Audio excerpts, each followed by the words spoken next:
Ryo Fukui is one of YouTube's favorite music recommendations. His debut LP has over 6 million views, impressive for an obscure Japanese record. The album echoes the sounds of classic hard bop and modal jazz, far removed from anything happening in American jazz at the time. How did that happen? Well, Japan has a separate history with jazz, starting in the 20s with the rise of Cosmopolitanism.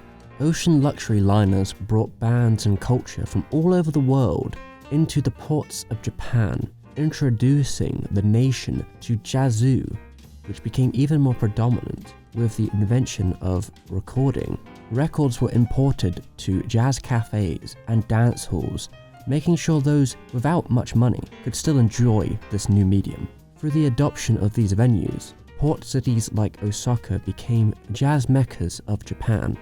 While pockets of jazz grew through the 30s, the National Mobilization Law of 1938 stunted its progress, suppressing all unwanted elements of popular music.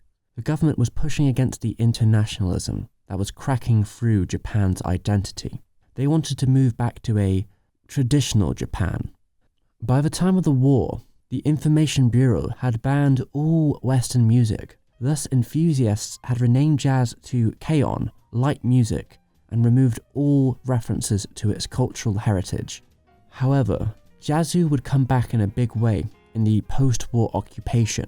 America had a vested interest to influence and change the Japanese identity, so it replicated the US's. The rise of communism in Asia was a threat to them. They wanted to make sure the vulnerable Japanese did not fall to the same fate, inhibiting what the Japanese people could experience through censorship, using the radio to promote bleached jazz, as well as using other media to show the superiority of America, suppressing anything they deemed too feudal or revolutionary. You start to see a change when soldiers rebuilding Japan grew tired of traditional Japanese music. They wanted to swing. Americans brought their records and tastes with them, which the Japanese were willing to cater to. Soldiers would find and hire Japanese musicians to play for them after hours. In a period of huge unemployment, musicians were always working as long as they had some talent. Famous Japanese performers like Sleepy Matsumoto, Kazagi Shisuko, and Toshiko Akiyoshi rose to relevance during the occupation. While the occupation had these successes, there was also a backlash. During this period, filmmakers like Akira Kurosawa used jazz, moreover American culture, to depict the corruption and violence in his films. But that is a topic for another day. As many Japanese took to performing American jazz, they didn't stray far from the originals. However, that was about to change as Japan became a free country. Jazz became a staple within that country, embraced by the young, hip, and middle class. American artists like Ella Fitzgerald and Bing Crosby were especially popular. Capitol Records re-released many classic American jazz albums during this period, and it would shape the sound of jazz to come. By the 70s, artists were recontextualizing what it meant to be a Japanese jazz musician. This is where Ryo Fukui comes in. Growing up in Sapporo, known for its beer, culture, and festivals, Ryo decided to become a musician in his early 20s, even if he had no prior experience. Going to Tokyo, where he became a self-taught pianist. While in the capital, he met talents like Sleepy Matsumoto, who he befriended and would later become an inspiration to his work. Several years of dedication later, Ryo returned home to record with his brother Yoshinori and Satoshi Denpo as the Ryo Fukui Trio. Their debut scenery, at its core, is a celebration of classic jazz standards, reinterpreted into its basic elements, condensing a variety of styles into one cohesive package. It Could Happen to You starts the record off with a laid-back attitude, an adaptation of Miles Davis's mid-tempo cover of the song. The calm, easy listening quality of the trio shows why their work has boomed so much in the YouTube and study pantheon, only emphasized in the next track, I Want to Talk About You. where the piano takes the main entourage as the drums and bass whisper along, adding the occasional flourish. Early Summer is the only Japanese cover in the album, although it's a different beast from the original, taking a less abrasive and experimental direction to make an energetic improv out of the original's cacophony, but with a more palatable edge. It's a highlight on the record, being the longest track, that also shows off the rapport and technical skill of the trio. The track Willow Weep for me is like a quiet evening at sunset. It keeps its cool, but it's the weakest track in terms of overstaying its welcome. Something I couldn't say for Autumn Leaves.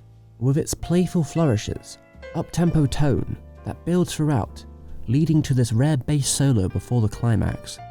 This contrasts with Scenery, the only original track on the album, a dour early morning come-down that plays the LP out, showing that Fukui doesn't just adapt, that he has the skills to compose standout material too. The 6 songs flow into one tight package for a debut. The output turned heads upon its release. Then the trio followed it up with something just as impressive. After the national success of Scenery, 1 year later, Ryo and the gang created their last album together, Mellow Dream. The trio comes out swinging with the title track, this kinesthetic performance, harmonizing like a well-oiled machine. The jamming on this record is some of the best you will see on a Ryo project. The number of original songs has increased, showing Ryo's confidence rising. They are once again the highlight, in particular Horizon and Mellow Dream, that show off Fukui's modal mastery with their 9-minute displays. The album ends on a similar downbeat and blue mood, with My Funny Valentine, which hits almost as hard as Scenery. Overall, the peaks are higher, yet it isn't as consistent or tight. Regardless, it's a great album.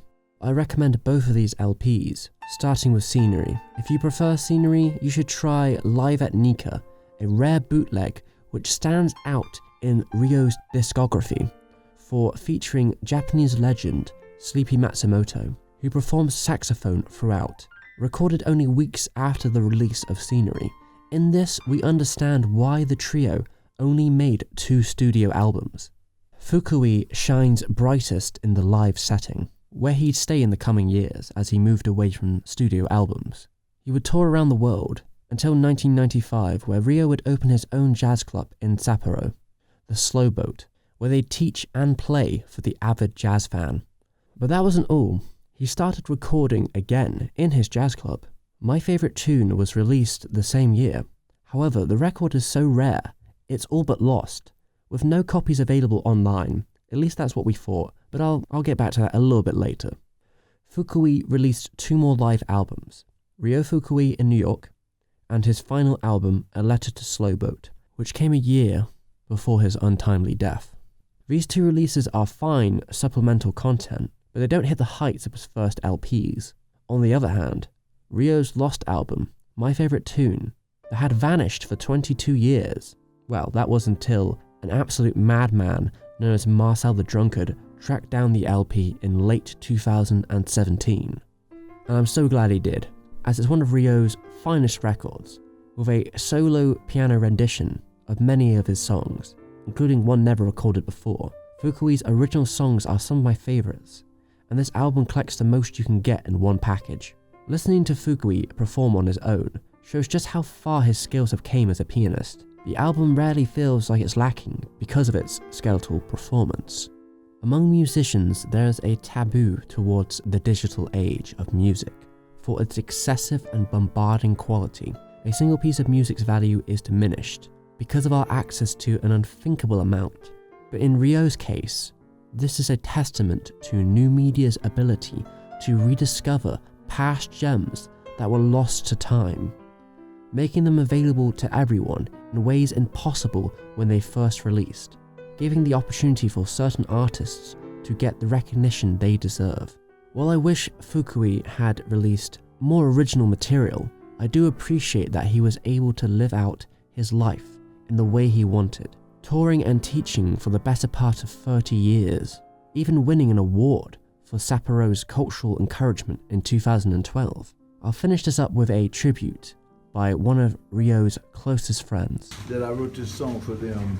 That was in 1976. And so I played it for my friend Ryo, who I love dearly, and who he had improved so much.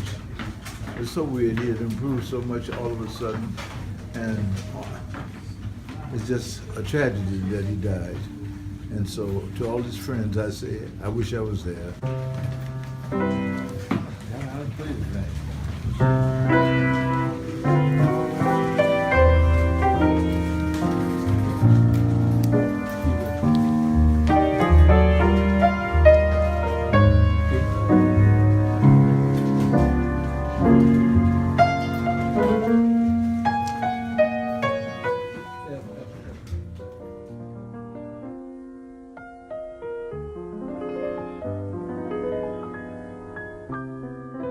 Thank you for watching.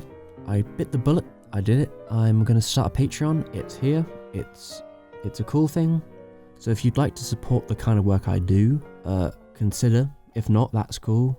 I'd also like to say, if you want to support Ryo Fukui's family, just recently a European distribution press has started printing CDs and records of his work, because as far as I understand, in the past you could only find his albums in Japan. You had to get them imported in. So if you are liking his music, I would definitely recommend picking up one. Stay safe, have a good day, and I love you all.